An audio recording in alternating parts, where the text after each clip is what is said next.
오늘 주님의 은혜가 여러분의 삶의 기도의 자리에 가득하시기를 주의 이름으로 축복합니다. 이스라엘의 2차 인구조사를 같이 묵상하고 있는데 오늘 이 인구조사를 쭉 배워보면서 우리가 기억해야 될 것은 하나님께서 자기 백성들을 철저하게 지키시고 보호하셨다라고 하는 사실입니다. 그리고 하나님은 이스라엘 백성 한 사람 한 사람을 소중히 여긴다는 것도 이 인구 계수를 통해서 간접적으로 배우게 됩니다. 지금도 인구조사를 할 때는 수동적인 방법으로 하게 됩니다. 그래서 가하호호 이제 방문해서 인구수를 이제 확인하게 되고 세대수, 세대주를 확인하게 되죠. 또 온라인을 통해서 직접 신고를 하기도 합니다. 그래야지만 이제 정확하게 이제 수치를 낼 수밖에 없는 거예요. 인구조사라고 하는 것이. 21세기에도 이렇게 인구조사를 하게 되는데 모세의 시대 때는 어떠했겠습니까? 이 인구조사라고 하는 것이 시간이 필요했어요. 그리고 한 사람 한 사람을 정확히 계수하는 것으로 말미암아 12지파 그리고 레위 지파의 가문이 어떻게 됐는지를 셀 수밖에 없었다라고 하는 것이죠. 오늘 보겠지만 레위 지파도 1개월 이상 된 사람들을 계수했습니다. 1개월 이상이라고 하면 갓난아이예요. 누가 언제 태어났는지 찾아가서 확인하게 되는 거죠. 우리 62절 한번 같이 읽어볼게요. 62절 말씀 시작.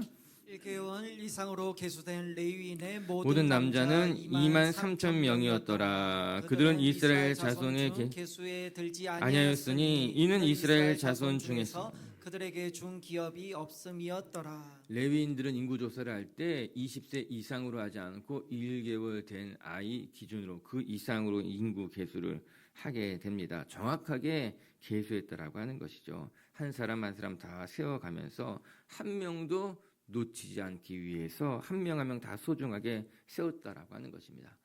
여러분 하나님께서는요 이스라엘 민족 전체를 바라보는 것이 아니라 한 사람 한 사람을 세심하게 들여다보면서 그들 모두에게 하나님의 나라를 기업으로 물려주길 원했던 것만 같습니다.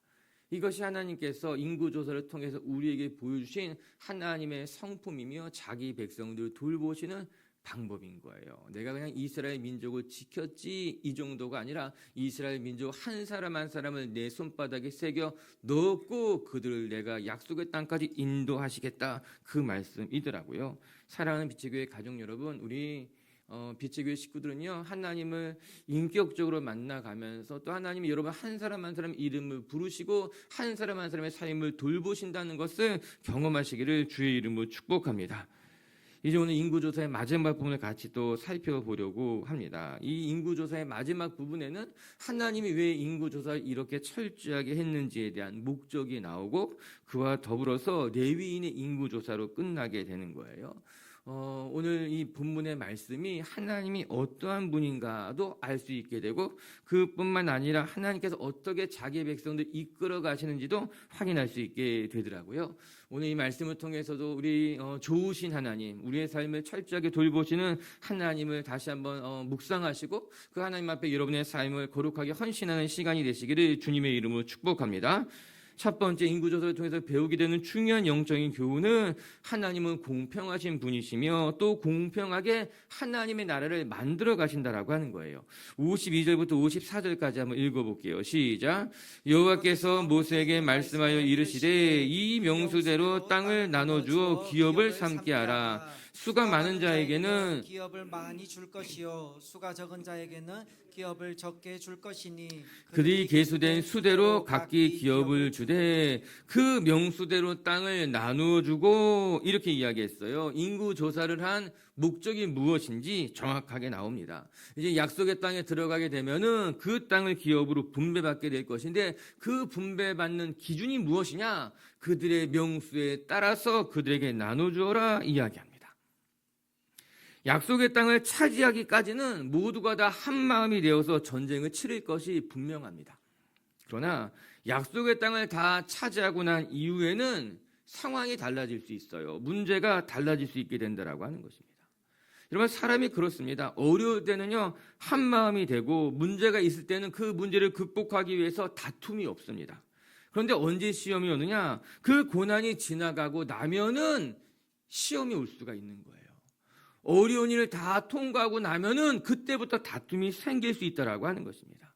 이 하나님께서 미리 말씀해 주시는 거예요. 정복 전쟁을 할 때는 너희가 힘을 하나로 모으겠지. 한 마음이 되어서 가나안 민족과 싸워서 그 땅을 차지하겠지. 그런데 그 땅을 다 차지하고 난 이후에 분란이 생길 수 있고 다툼이 생길 수 있으니 하나님이 먼저 기준에 대해서 원칙에 대해서 말씀해 주고 계신 것 아니겠습니까? 여러분, 고난이 있을 때가 아니라 고난이 지나가고 난 이후에 우리가 넘어질 수 있게 되는 거예요. 어려움이 있을 때는 한 마음이 되고 그것 때문에 서로가 서로를 위해서 위하고 기도하지만 고난이 지나가고 나면은 평안이 오게 되면은 그때 시험이 오고 그때 넘어질 수 있기 때문에 오히려 고난할 때 우리는 준비해야 되는 거예요. 왠지 아세요? 고난은 극복될 것이 분명하기 때문에. 시험은 지나갈 것이 분명하기 때문에 시험의 때 우리는 더 깨어서 기도하면서 시험이 지난 이후에 우리가 어떻게 하나님이 나라를 만들어갈까 생각해 봐야 된다라고 하는 것이에요. 하나님은 참 지혜로우신 분이에요. 그 안에 우리가 어떨지 너무나 잘 알고 계신 분이에요. 그리고 말씀하고 계십니다. 이제 약속의 땅에 차지하고 나면은 사람의 수대로 기업을 나눠주어라 이야기하십니다. 우리 하나님 어떠한 분이신가? 지혜의 하나님, 공평하신 하나님이라고 하는 거예요. 누가 더 공을 많이 세웠는가? 그거 중요하지 않다는 겁니다. 누가 더 유력한 지도자였는가? 그거 중요하지 않다라고 하는 거예요. 과거에 성명희라는 시인이 있었어요. 그리고 그가 지은 노래가 많이 유명했습니다. 아마 여기 앉아 계신 분들은 다 아는 분일 거예요. 나라는 찬양 있잖아요. 공평하신 하나님. 우리 많이 불렀던 찬양이에요. 그분이 심한 장애를 가지고 태어나신 분인데 그분이 이제 노래를 쓰셨어요. 그 대표적인 거 제가 가사를 한번 읽어드릴게요. 다 아는 노래일 거예요. 나 가진 재물 없으나 나 남이 가진 지식 없으나 나 남에게 있는 건강 있지 않으나 나 남이 없는 것 있으니 나 남이 못 본 것을 보았고 나 남이 듣지 못한 음성 들었고 나 남이 받지 못한 사랑받았고 나 남이 모르는 것 깨달았네. 공평하신 하나님이 나 남이 가진 것 없지만 공평하신 하나님이 나 남이 없는 것 갖게 하셨네. 이런 찬 우리 다 알고 있죠. 너무너무 잘 알고 있는 찬송이에요. 하나님 공평하시다는 겁니다. 내가 이렇게 불편한 몸으로 태어나서 재물도 없고 남이 다 가진 건강도 없지만 나 남이 보지 못한 것 보았고 나 남이 듣지 못한 것 들었고 하나님 공평하신 분이구나. 그렇게 시를 지었고 찬송을 만들게 된 거예요. 찬송 부르면서 저도 많이 울었습니다. 그렇지. 하나님 참 좋으신 하나님, 공평하신 하나님이시구나. 할렐루야. 그런데 여러분, 성경은 이뿐만이 아니라 세상 속에서도 공평과 공의를 지켜 행하라 명령하고 계신 거예요. 이 세상 속에서도 너희가 공평하고 정의롭게 살아가는 것, 그것이 하나님 나라의 원칙이라고 하는 거예요. 사람이 많은 지파에게는 좀 더 넓은 땅을 나눠줘야 될 것이고 사람이 적은 지파에게는 또 그 정도의 땅을 나눠주는 것이 맞다. 그것이 하나님 나라의 공평한 기준이 되고 원칙이 된다라고 하는 겁니다. 오늘도 우리 빛의 식구들이 공평하신 하나님, 언제나 의롭게 정의롭게 우리의 삶을 인도해 가신 하나님을 바라보고 그 하나님 의지하며 살아가는 분들 되시기를 주님의 이름으로 축복합니다. 하나님 55절에 이렇게 말합니다. 55절 한번 읽어볼게요. 시작. 오직 그 땅을 제비 뽑아 나누어 그들의 조상 지파의 이름을 따라 얻게 할지니라. 아멘. 55절에 원칙이 정해지고 난 이후에 방법을 말해주는 거예요. 원칙은 무엇인가? 그 명수에 따라서 기업을 나눠주라는 게 원칙이고요. 방법은 무엇이었는가? 제비를 뽑아 그 지파대로 나눠주라라고 하는 것입니다. 하나님 참 대단하신 분이죠. 대원칙은 인원에 따라서 땅을 분배하되 그 방법은 제비를 뽑는 것이 마땅하다라고 하는 거죠. 어느 정도의 기준을 두고서는 또 나는 이쪽을 원할 수도 있고 이쪽을 원할 수도 있고 또 어떤 경우에는 그 지파는 정해지지만 지파의 가문들이 있으니까 그들은 제비를 뽑아라고 하는 것입니다. 과정이 중요하다라고 하는 거예요.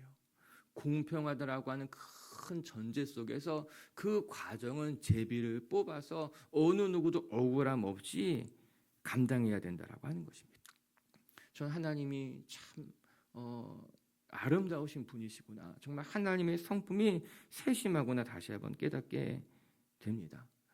여러분, 원칙도 중요하고 결과도 중요하지만 그것을 이루어가는 과정은 더 중요할 수 있습니다. 그냥 꽁 잡는 게 매지, 어떻게 해서든지 부흥만 하면 되지, 사람만 많이 오면 되지, 어떻게 해서든지 성공하면 되지, 사실 굉장히 위험한 것이고 어떻게 보면 천박하다고 말할 수 있습니다. 결과보다 더 중요한 것은 그 결과에 이르는 과정이 얼마나 아름다우냐, 얼마나 선하냐가 더 중요한 거예요. 하나님께서 원칙을 세워주시고요, 그 원칙에 따라서 과정은 이렇게 하는 것이 맞다 말씀해주고 계시더라고요. 공평하신 하나님, 그 공평을 이루어가는 과정 역시도 선하고 아름답게 만들어가신 하나님을 바라보며 모두 우리 비치그 식구들이 정말 하나님 닮아갔으면 좋겠고, 하나님처럼 우리의 삶의 원칙도 공평할 뿐만 아니라 그것을 이루는 과정까지도 선하게 아름답게 살아가시는 저와 여러분들이 되시기를 주님의 이름으로 축복합니다. 두 번째 또 말씀 통해 배우게 되는 것은 혈통보다 중요한 것이 순종임을 오늘 말씀을 통해 다시 한번 확인하게 됩니다. 하나님의 나라는 어떻게 태어났느냐, 혈통이 중요한 것이 아니라 하나님 말씀 안에 순종의 삶을 살아가는 것이 중요하다. 57절부터는 레위인의 인구 조사와 가문에 대해서 이야기하고 있어요. 그런데 흥미로운 것을 발견하게 되는데, 민수기 초반에 나온 인구 조사와는 다르게 오늘 우리가 읽은 이제 민수기 26장에서는 대제사장 가문을 중심으로 소개하고 있습니다. 그것이 이제 모세, 아론, 아므람 그 순서를 말해주고 있어요. 우리 57절을 먼저 한번 읽고요. 57절 시작. 레위인 계수된 자들의 종족은 이러하니 게르손에서부터 난 게르손 종족과 고핫에서 난 고핫 종족과 무라리에게서 난 무라리 종족이며, 이 레위인을 계수하고 있는데, 그러고 나서 60절을 한번 읽어볼게요. 시작. 아론에게서는 나답과 아비우와 엘르아살과 이다말이 났더니 61절 시작. 나답과 아비우는 다른 불을 여호와 앞에 들이다가 죽었더라. 이렇게 나옵니다.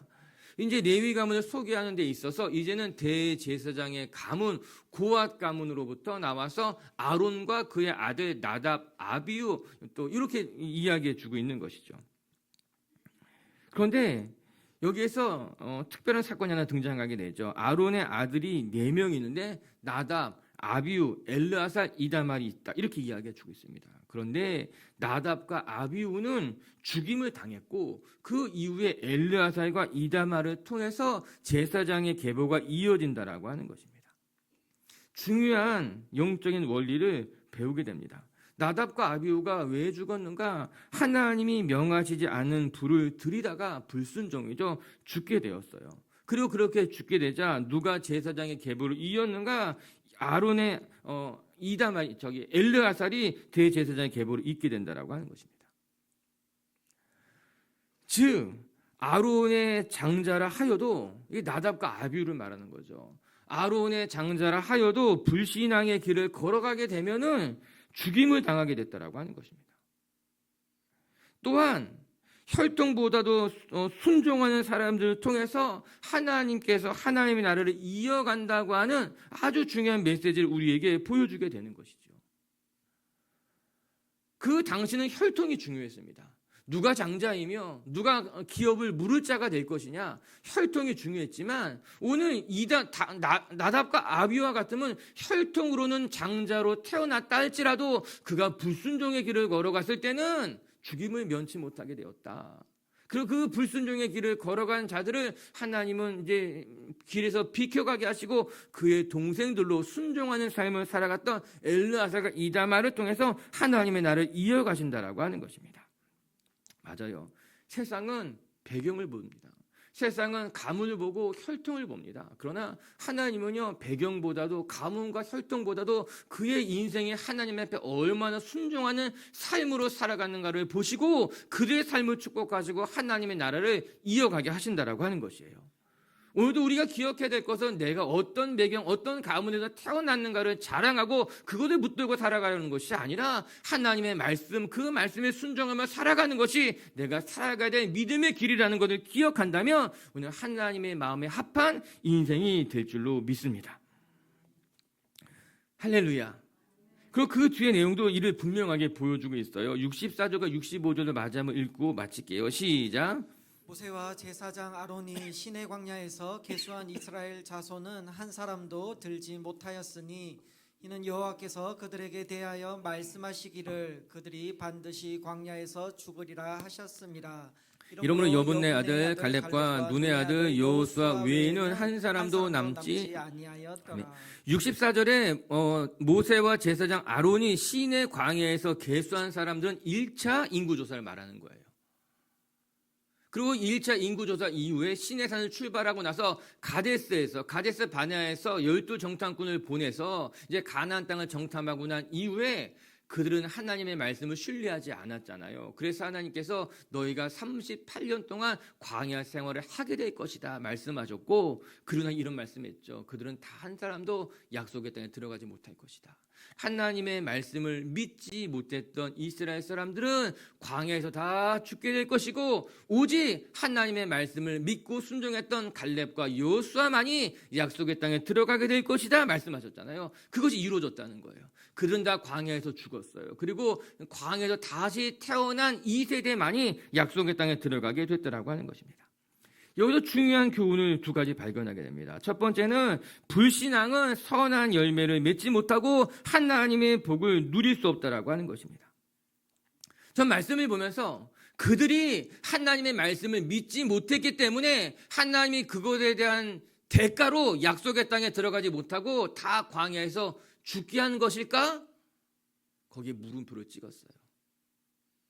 그들이 하나님을 믿지 못했기 때문에 그것에 대한 대가로 너희들은 여기다 죽을 것이다 라고도 말씀을 볼 수 있겠지만, 또 한편으로는 불신앙의 결과는 그들이 맺은 열매가 되는 거예요. 즉 그들이 하나님의 약속을 믿지 못했기 때문에 하나님이 그에 대한 대가로 광야에서 죽인 것이 아니라, 불신앙의 삶을 38년 살다 보니까는 그들은 광야에서 죽을 수밖에 없었던 거예요. 불뱀과 노뱀 사건 보세요. 하나님을 믿지 못했으니 심판이 아니라 그들이 광야에서 죽게 된 거예요. 시딤의 음행을 보세요. 그들이 하나님의 말씀을 따르지 않았으니 시딤의 음행으로 죽게 된 것이죠. 우리가 생각하기를 우리가 하나님을 믿지 못한 대가로 그것에 대한 책임을 하나님에 물어서 우리가 심판을 받았다고 생각하지만, 아니요. 우리가 하나님을 믿지 못했기 때문에 자연스럽게 하나님의 복을 누리지 못한 삶을 살게 되는 거예요. 차이가 있죠. 바라보는 관점에 차이가 있는 거예요. 두 번째는 하나님을 굳게 믿고 따라가게 되면 비로소 하나님의 약속을 누릴 수 있게 된다는 거죠. 그게 갈렙과 여호수아인 거예요. 갈렙과 여호수아는 광야 40년 동안 언제든지 하나님의 말씀을 믿고 따랐기에 그들의 마음은 용감했어요. 담대했어요. 하나님의 복을 누릴 수밖에 없었다라고 하는 것이죠. 오늘 우리의 삶이 하나님의 말씀을 철저히 신뢰하게 되면은 광야와 같은 길을 걸어가도 담대하게 그 길을 헤쳐나가게 될 줄로 믿습니다. 그러나 우리 마음속에 불신앙이 가득하게 되면은 광야길에 걸어가면서 두렵고 무섭고 겁이 나기 때문에 그 광야 고난의 길을 감당하기가 어려운 것이에요. 그래서 믿음이 필요하겠구나. 믿음이 없어서 하나님이 죽인 것이 아니라 믿음이 없으니 그 광야 인생길을 견디지 못하게 됐구나. 또 그 생각해보게 되는 것이죠. 우리 빛의 식구들도 광야의 길을 넉넉히 이겨나갈 수 있는 믿음이 있기를 주님의 이름으로 축복합니다. 하나님은 순종하는 사람을 통해서 하나님의 길을 이어가신다는 것을 기억하면서 오늘도 순종하는 삶, 하나님 아버지 앞에 여러분의 마음을 마음껏 내어드릴 수 있는 인생이 되시기를 주님의 이름으로 축복합니다. 말씀을 마칠게요. 이제 우리 민수기 26장의 말씀을 쭉 들여다보면서 인구조사에 대한 이야기를 마무리하고 있습니다. 여러분이 인구조사를 통해서 배우게 되는 건 하나님이 자기 백성들을 철저하게 지켰다는 겁니다. 광야 40년 동안 수없이 많은 전쟁통 속에서도 하나님께서 이스라엘 백성들을 보호하셨어요. 숫자가 별로 줄지 않았어요. 대단한 기적이죠. 오늘도 이 광야길 걸어가며 하나님은 저와 여러분을 철저하게 지키실 것이다. 이 사실을 굳게 믿고 광야 같은 인생길에서 담대하게 승리하시는 저와 여러분 되시기를 주님의 이름으로 축복합니다. 첫 번째, 하나님은 어떠한 분이신가? 우리 하나님은 공평하신 분이시고 또한 공평하게 하나님의 나라를 만들어 가시는 분이시다. 참 하나님 좋으신 분이십니다. 세상은 공평하지 않아요.